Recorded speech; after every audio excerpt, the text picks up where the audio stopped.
গণ অধিকার পরিষদের নেতাকর্মীদের উপর আইন শৃঙ্খলা বাহিনীর লাঠি চার্জের প্রতিবাদে শনিবার সারা দেশে বিক্ষোভের ডাক দিয়েছে দলটি।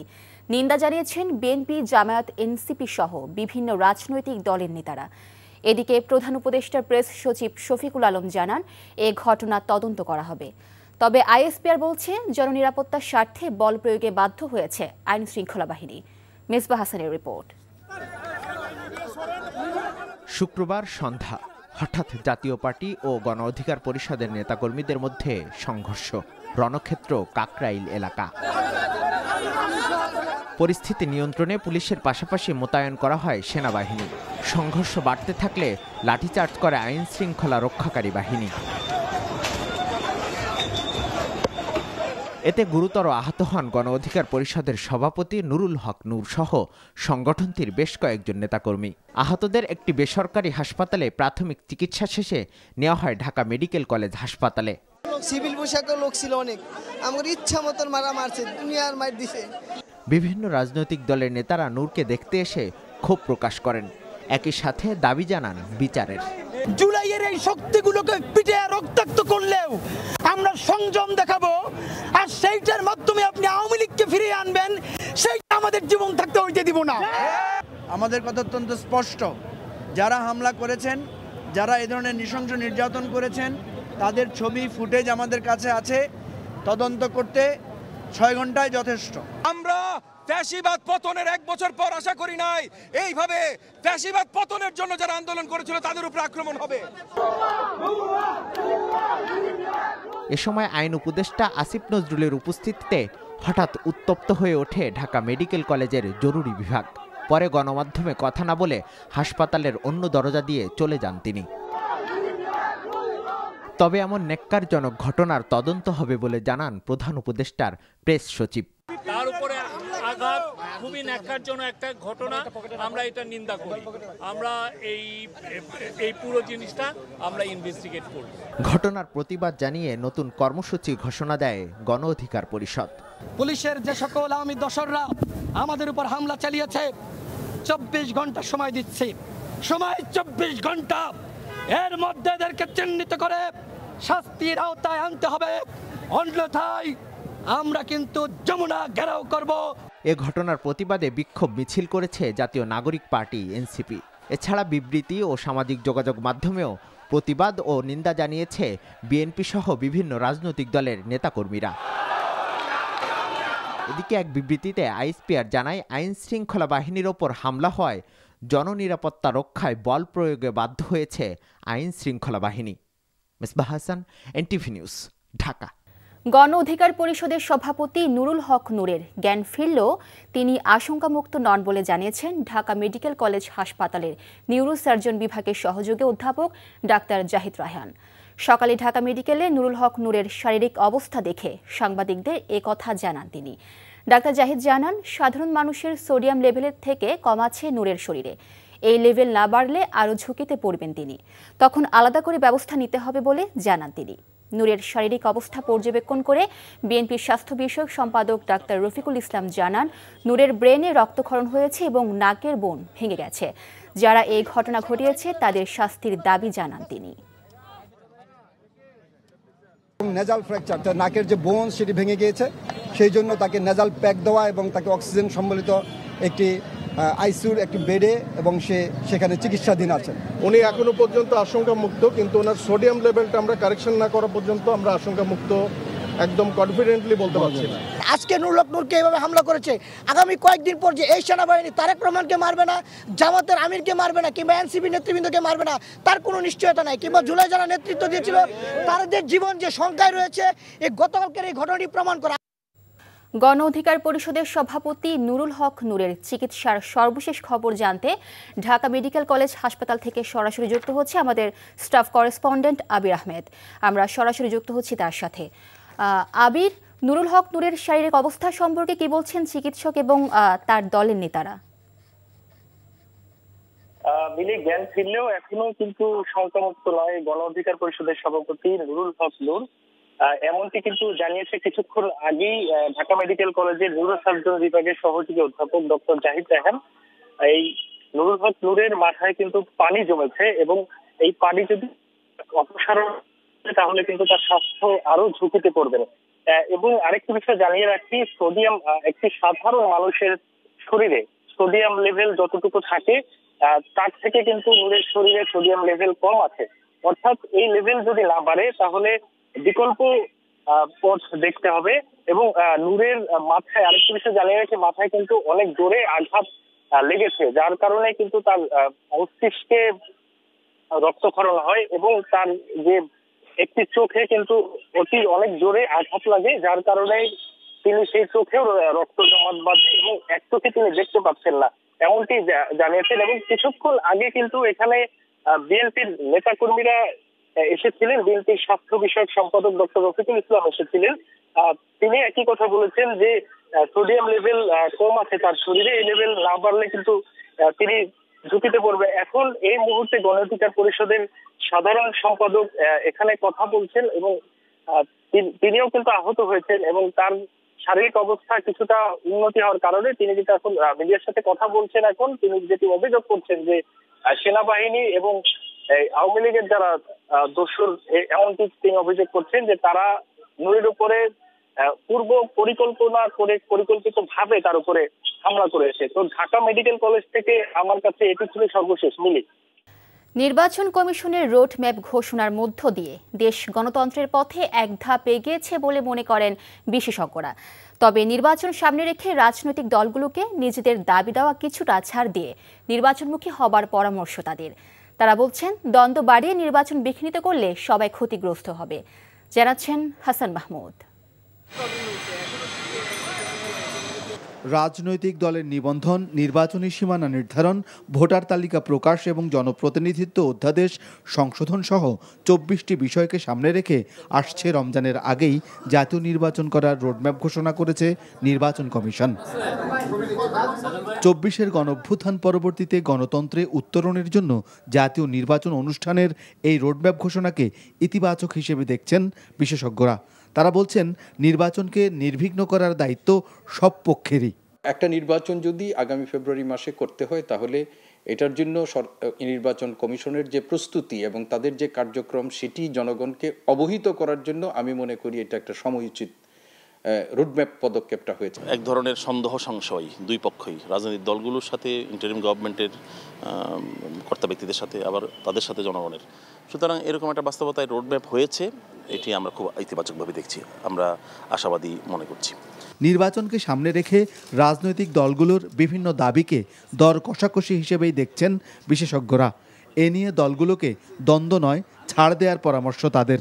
ফ্যাসিবাদ মুক্ত এই বাংলাদেশে নতুন করে ভাববার যেই প্ল্যাটফর্ম তৈরি হয়েছে জুলাই, সেটিকে স্টেবল করতে হবে, সেটিকে মানে আইনি কাঠামোতে আনতে হবে। যেভাবে সবাই চাইছে সেই একদম হুবহু সেভাবে সমাধান হওয়াটা টাফ।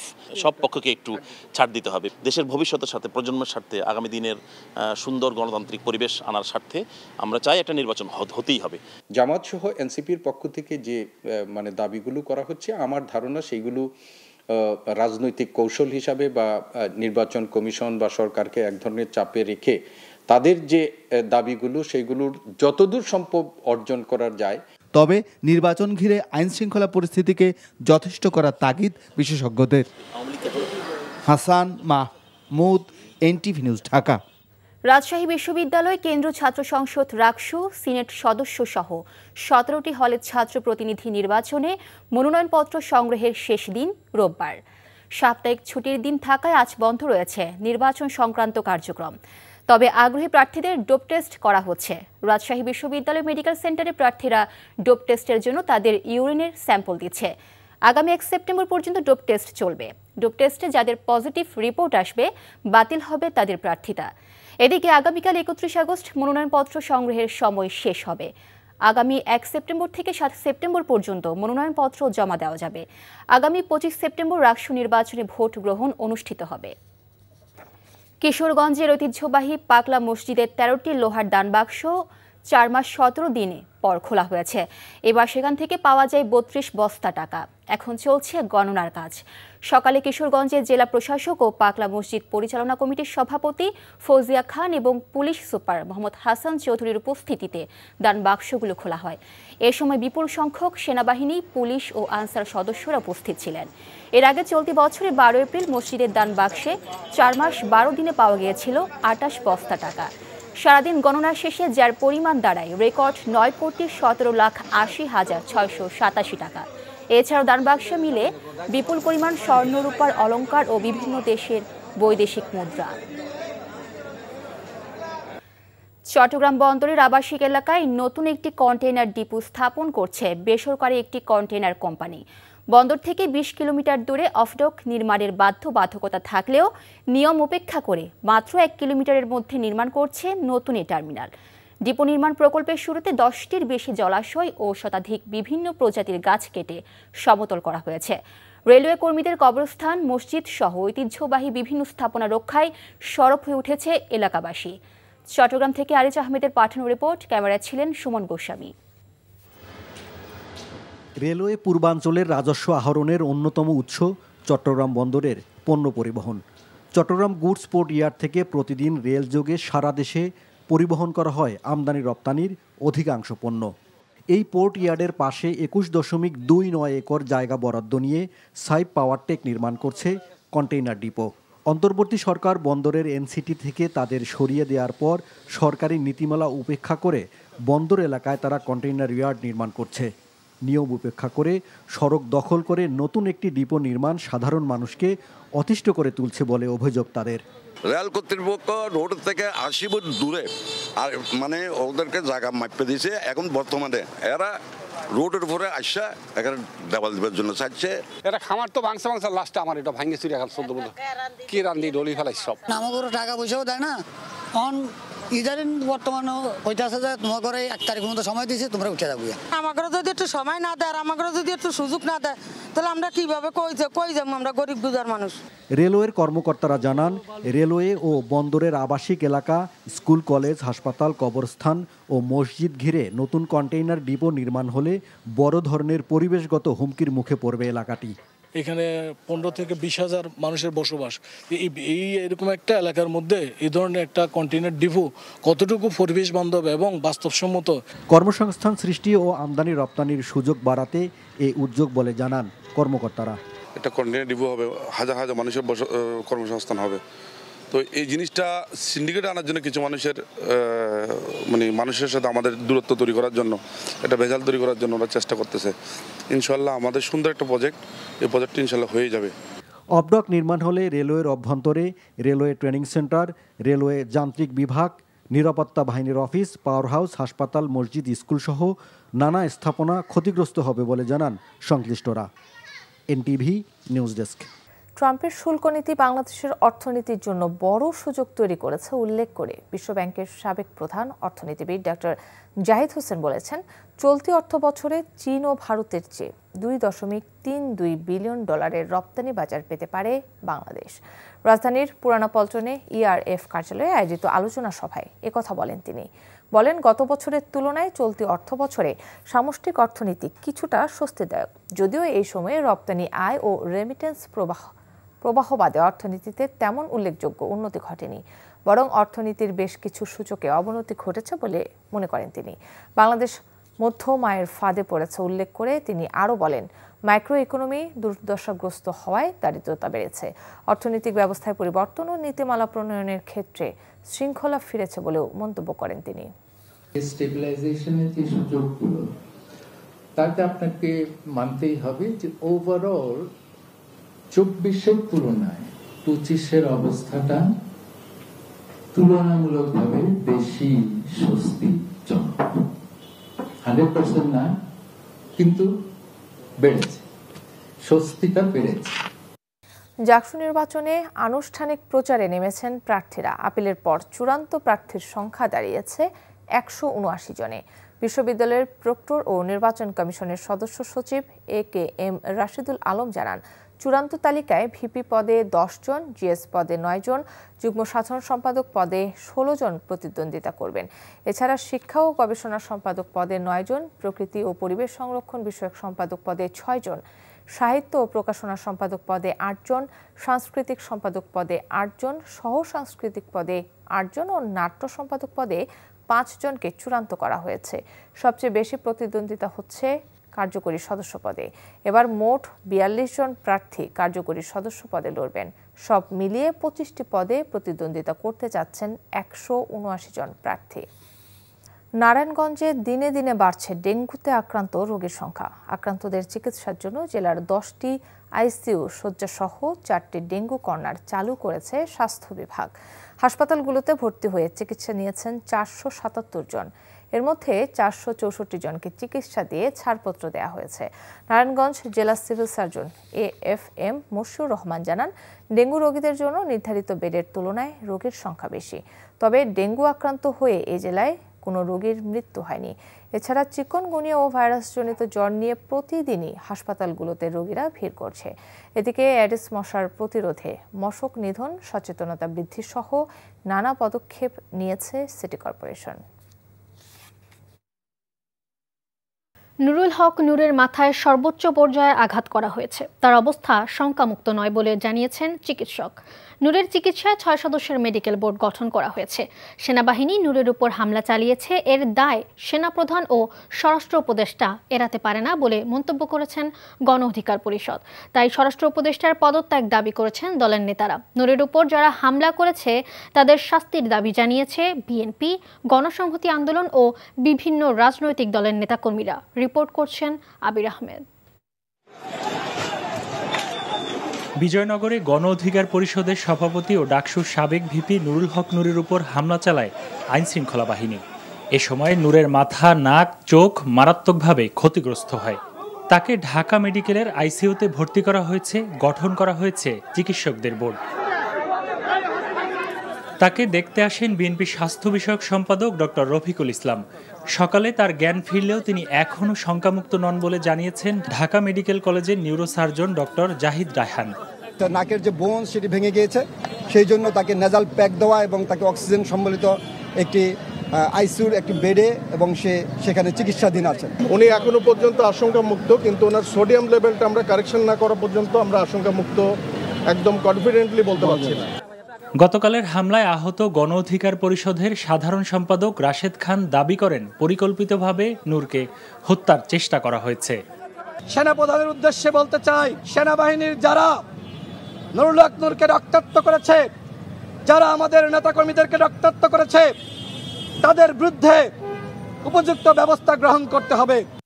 নূরকে দেখতে হাসপাতালে যান বিএনপির স্থায়ী কমিটির সদস্য ডক্টর আব্দুল মঈন খান। রাজনৈতিক কর্মসূচি পালনের সময় নির্মমভাবে আঘাত হানা হয়েছে। এখানে শান্তিপূর্ণ, নিয়মতান্ত্রিক, গণতান্ত্রিক রাজনীতিতে প্রত্যেকের মতামত প্রকাশের স্বাধীনতা থাকবে। এখানে কারোকে গায়ের জোরে তার মুখ বন্ধ করা যাবে না। নুরুল হক নূর, রাশেদ খান সহ নেতাকর্মীদের উপর হামলার ঘটনার তীব্র নিন্দা ও প্রতিবাদ জানান গণসংহতি আন্দোলনের প্রধান সমন্বয়কারী জোনায়েদ সাকি। সেটা অবিলম্বে তদন্ত করা দরকার এবং যথার্থ তদন্ত করা দরকার। প্রধান উপদেষ্টা ডক্টর মোহাম্মদ ইউনুস আশ্বস্ত করেছেন, নূরের উপর হামলার ঘটনা তদন্ত করে জড়িতদের বিরুদ্ধে ব্যবস্থা নেওয়া হবে। এদিকে গণ অধিকার পরিষদের সভাপতির উপর হামলার প্রতিবাদে বিক্ষোভ মিছিল করেছে বাংলাদেশ জামাতে ইসলামী। আবির আহমেদ, এনটিভি নিউজ, ঢাকা। জাতীয়তাবাদী ক্ষুদ্র জাতিগোষ্ঠীর জাতীয় প্রতিনিধি সম্মেলন চলছে। ময়মনসিংহের টাউন হল অডিটোরিয়ামে আয়োজিত এই সম্মেলনে দেশের সমতল অঞ্চলের 14টি জেলার সহস্রাধিক প্রতিনিধি অংশগ্রহণ করেছেন। অনুষ্ঠানে ভার্চুয়ালি যুক্ত হয়েছেন বিএনপির ভারপ্রাপ্ত চেয়ারম্যান তারেক রহমান। এ সময় ক্ষুদ্র জাতিগোষ্ঠীর সদস্যরা তাদের ঐতিহ্য তুলে ধরেন। জিয়া পরিবারের সদস্য ও বিএনপি মহাসচিবকে উপহার হিসেবে দেয়া হয় মুকুট ও উত্তরীয়। বিএনপির পক্ষ থেকে ক্ষুদ্র জাতিগোষ্ঠীর সদস্যদের হাতে তুলে দেয়া হয় সেলাই মেশিন। বিএনপির জাতীয় স্থায়ী কমিটির সদস্য সালাউদ্দিন আহমেদ বলেছেন, দেশে নির্বাচনী আমেজ চলছে। এই মুহূর্তে কেউ নির্বাচনের বিরুদ্ধে কথা বললে জনগণ তাদের প্রত্যাখ্যান করবে। দুপুরে নেত্রকোনার মুক্তারপাড়া মাঠে জেলা বিএনপির ত্রিবার্ষিক সম্মেলনে অংশ নিয়ে এসব কথা বলেন তিনি। বলেন, আওয়ামী লীগের ইতিহাস এদেশে গণতন্ত্র হত্যার ইতিহাস। আওয়ামী লীগের ইতিহাস সন্ত্রাসবাদীদের ইতিহাস। সুষ্ঠু গণতান্ত্রিক ধারা প্রতিষ্ঠিত হলে দেশে আর কখনো ফ্যাসিবাদের জন্ম হবে না। তিনি আরো বলেন, যে সমস্ত সংস্কার ঐক্যমতের কমিশনে ঐক্যমত্যের ভিত্তিতে গৃহীত হয়েছে সে সমস্ত সংশোধনীগুলো কেবলমাত্র জনগণের ম্যান্ডেট প্রাপ্ত নির্বাচিত সরকার সংসদই করতে পারে। বাংলাদেশের সংবিধানে পিআর নামক কোনো শব্দ নাই।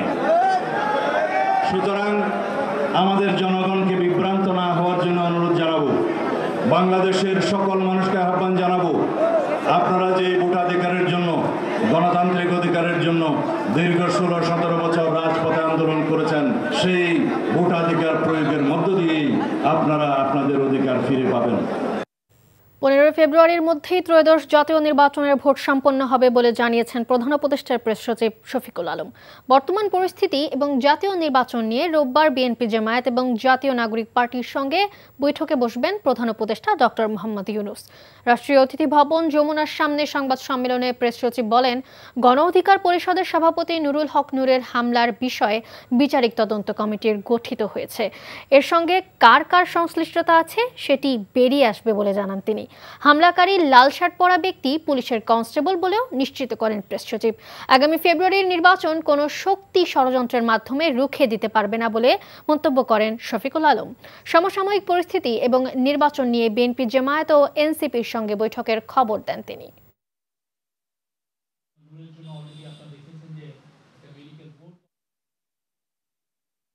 15 ফেব্রুয়ারির আগে, মানে রোজার আগে ইলেকশন হবে, ফেব্রুয়ারির প্রথমার্ধে এটা হবে। আর এই গভর্নমেন্ট এই যে ঘটনাটা কালকে যে ঘটলো সেই ঘটনাটার নিন্দা জানিয়েছে এবং এটার ইম্পার্শিয়াল যাতে প্রোব হয় সেই জন্য আপনারা দেখেছেন যে আমরা অলরেডি আজকে ডিসিশন হয়েছে যে একটা জুডিশিয়াল প্রোব হবে। বর্তমান পরিস্থিতি এবং ইলেকশন নিয়ে আলাপ আলোচনা হবে। আগামীকাল 3টার সময় বিএনপির সাথে মিটিং আছে, 4:30টায় জামাত এবং সন্ধ্যা 6টায় এনসিপি। জাতীয় পার্টি নিষিদ্ধের যে দাবি উঠেছে তা যাচাই বাছাই করে দেখা হচ্ছে বলে জানিয়েছেন অ্যাটর্নি জেনারেল মোহাম্মদ আসাদুজ্জামান। দুপুরে ঝিনাইদহে এক অনুষ্ঠানে তিনি একথা বলেন। তদন্ত থেকে শুরু করে তাদের বিরুদ্ধে সর্বোচ্চ ব্যবস্থা নেওয়া হয়েছে এবং দ্রুততম সময়ে নেওয়া হয়েছে। আমরা যদি কোনো অভিযোগ থাকে আমাদের পর্যন্ত আসলে আমরা তার জন্য যা যা করণীয় করব। আজ আন্তর্জাতিক গুম প্রতিরোধ দিবস। ডিসেম্বরের মধ্যেই গুম হওয়া ব্যক্তিদের তালিকা প্রকাশ করা হবে বলে জানিয়েছেন গুম সংক্রান্ত তদন্ত কমিশনের সদস্য নূর খান লিটন। এদিকে অভিযুক্তদের বিচার দাবিতে সারা দেশে মানববন্ধন সহ নানা কর্মসূচি পালিত হয়েছে। আন্তর্জাতিক গুম দিবস উপলক্ষে খুলনায় মানববন্ধন ও র্যালি হয়েছে। সকালে মানবাধিকার সংগঠন অধিকার নগরীর পিকচার প্যালেস মোড়ে এই মানববন্ধনের আয়োজন করে। এর আগে খুলনা প্রেস ক্লাবের সামনে থেকে একটি র্যালি বের হয়। সিলেট কেন্দ্রীয় শহীদ মিনারে মানববন্ধনের আয়োজন করেন আমরা গুম পরিবার। শেখ হাসিনা পতনের 1 বছর পার হলেও গুম হওয়া ব্যক্তিদের সন্ধানে কার্যকর উদ্যোগ না নেওয়ায় ক্ষোভ জানান।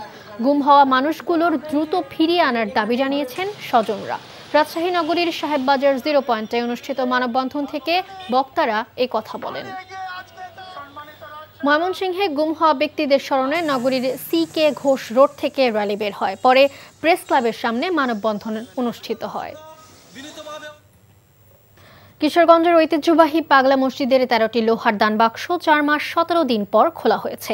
এবার সেখান থেকে পাওয়া যায় 32 বস্তা টাকা। এখন চলছে গণনার কাজ। সকালে কিশোরগঞ্জের জেলা প্রশাসক ও পাগলা মসজিদ পরিচালনা কমিটির সভাপতি ফৌজিয়া খান এবং পুলিশ সুপার মোহাম্মদ হাসান চৌধুরীর উপস্থিতিতে দান বাক্সগুলো খোলা হয়। এ সময় বিপুল সংখ্যক সেনাবাহিনী, পুলিশ ও আনসার সদস্যরা উপস্থিত ছিলেন। এর আগে চলতি বছরের 12 এপ্রিল মসজিদের দান বাক্সে 4 মাস 12 দিনে পাওয়া গিয়েছিল 28 বস্তা টাকা। সারাদিন গণনা শেষে যার পরিমাণ দাঁড়ায় রেকর্ড 9,17,60,687 টাকা।